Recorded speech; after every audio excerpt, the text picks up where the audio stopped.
Mnamo tarehe 3 mwezi wa 11 mwaka 2024, nabii wa Mungu Prophet Edmund Mystic wa kanisa la Heavenly Image Manifest Him Church alitoa nabii katika ibada ya Jumapili. Akasema aliona barua zikiandikwa kutoka taasisi kubwa ya kidini hapa nchini TEC zikipelekwa kwa kiongozi mkuu wa serikali. Ni miezi 6 imetimia tokea unabii huo kuwa umetolewa, na unabii huo umetimia kama jinsi nabii wa Mungu alivyotabiri. Niliona barua zikiandikwa kutoka taasisi kubwa sana ya kidini ambayo pia ina influence katika serikali. Niliona barua ya kwanza ikipelekwa kwa kiongozi mkuu wa serikali, na hiyo barua naliona imebeba maonyo. Hayo maonyo alilenga kwa habari ya uchaguzi ujao mwaka 2025.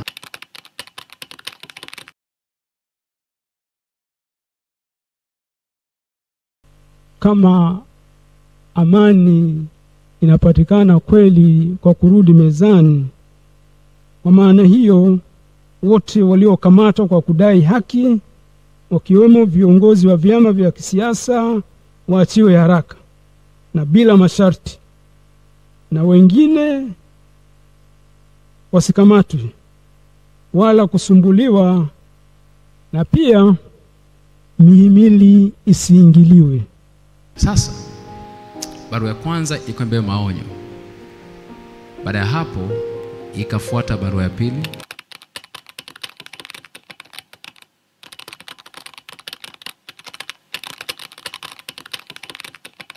Ndugu mgeni rasmi, kama tunavyofahamu, mwaka huu wa 2025 ni mwaka wa uchaguzi mkuu katika taifa letu. Uchaguzi wa viongozi ni jambo lenye uzito mkubwa katika kuamua mustakabali wa ustawi, amani, usalama, uhuru na ulinzi wa rasilimali za taifa letu. Ndugu mgeni rasmi, viongozi wa serikali katika nyakati tofauti wamesikika wakiwahakikishia wananchi kuwa uchaguzi wa mwaka huu utafanyika kwa misingi ya haki, usawa na uhuru. Tunaomba kauli hizi nzuri na za kutia moyo za viongozi wetu zionekane kwenye matendo katika hatua zote za uchaguzi, kwani baadhi ya matukio tuliyoyashuhudia katika jamii yetu hayaonyeshi kuwa watendaji au wasimamizi wa sheria wanatekeleza kile kinachoahidiwa na viongozi wetu. Kinachoahidiwa hakiendani na kile kinachotendeka. Ndugu mgeni rasmi, kwa muda mrefu kumekuwa na sauti zinazotaka katiba na sheria zinazosimamia uchaguzi katika nchi yetu zifanyiwe marekebisho au maboresho ili ziendane na hali halisi ya demokrasia ya vyama vingi katika nchi yetu. Inavyoonekana ni kuwa wanaonufaika na mapungufu yaliyomo katika sheria za sasa hawana haraka ya kufanya maboresho hayo, na wale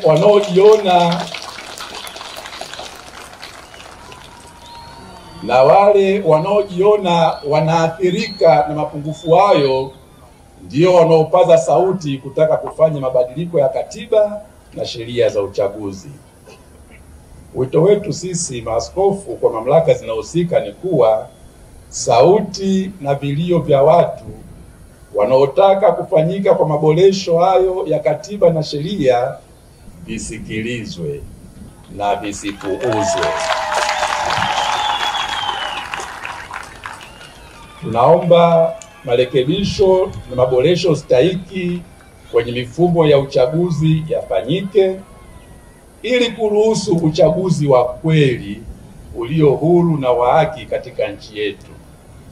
Vinginevyo chaguzi zetu zitaendelea kugubikwa na dosari nyingi kama ilivyoshuhudiwa kwenye chaguzi za miaka ya hivi karibuni.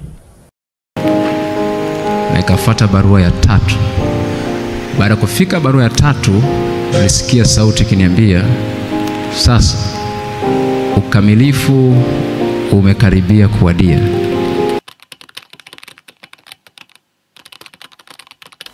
Makamu wa Rais wa Jamhuri ya Muungano wa Tanzania Dr. Philip Isdori Mpango, nanyi wapendwa familia ya Mungu, tumsifu Yesu Kristo.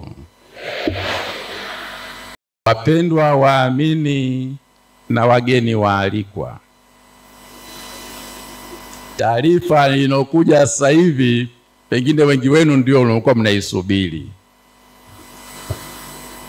Wengi wenu mmesikia au kusoma taarifa za kuvamiwa, kushambuliwa na kujeruhiwa wa katibu mkuu wa Baraza la Maaskofu Katoliki Tanzania, Padri Charles Kitima, tukio lililotokea tarehe 30 mwezi wa 4 mwaka wa 2020 katika makao makuu ya Baraza la Maaskofu yaliopo kule Kurasini jijini Dar es Salaam. Napenda kuwajulisha kuwa Padri Kitima bado anaendelea na matibabu na hali yake inaendelea vizuri.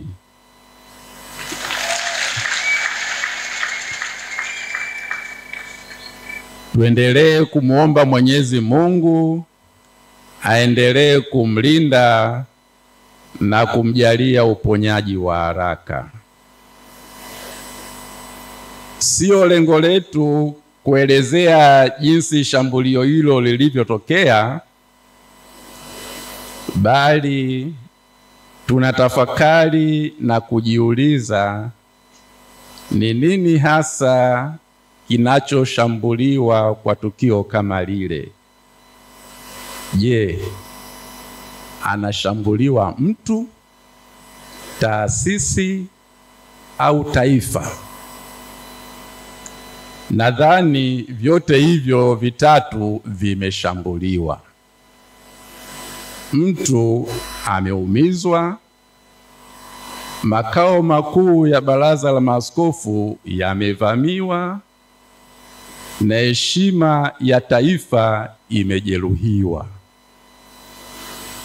Shambulio lile halikuwa la watu waliotaka kumpola mali au fedha, bali lilikuwa ni shambulio la watu waliotaka kumpora uhai wake, uhuru na haki yake ya kuishi, kusema na kutenda kadiri ya dhamiri, imani na wito wake aliojaliwa na Mwenyezi Mungu. Shambulio alilofanyiwa Padri Kitima ni shambulio dhidi ya heshima na sifa ya taifa letu. Wanatuvunjia heshima watu hawa kama taifa. Sisi tunajulikana kuwa ni kisiwa cha amani na umoja. Na shambulio hilo limewapa watu nafasi ya kutukejeli na hata kuwasema vibaya viongozi na vyombo vyetu vya usalama. Tunaomba basi mamlaka na vyombo vinavyohusika walifanyie kazi jambo hili kukomesha maovu haya ambayo yamekuwa yakijirudia mara kwa mara katika nchi yetu. Tunashukuru kwa taarifa ya serikali. Nilimsikia jana waziri wa mambo ya ndani akiahidi kulichukulia jambo hili kwa uzito mkubwa. Watanzania wanataka kuona maovu haya yanakomeshwa na wahusika wanashughulikiwa kwa mujibu wa sheria. Unajua kuna barua za appreciation na kuna barua za nini? Za maonyo.